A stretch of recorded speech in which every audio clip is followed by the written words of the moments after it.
கஷ்டப்படையில யாரும் வர்றது இல்ல. கஷ்டப்படையில எந்த சொந்தக்காரன் வரா சொல்லுங்க?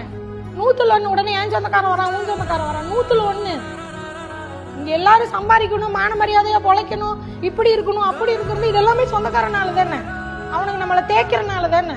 பணத்தை வச்சுதான்டா இங்க எடை போடுறாங்க. எவன்டா பாசத்தை வச்சு எடை போடுறான்? பணம் தானே பேசுது, இவனுங்களுக்கெல்லாம் பணம் தானே.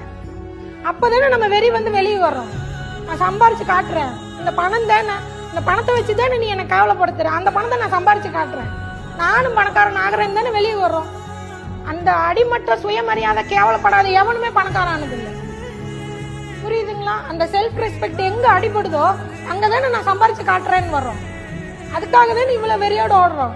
3 நாள் தூங்காம 4 நாள் தூங்காம, பீரியட் டைம்ல ஒரு பேடு கூட மாத்த முடியாம, சோறு இல்லாம தண்ணி இல்லாம எங்க கஷ்டப்படுறோம்.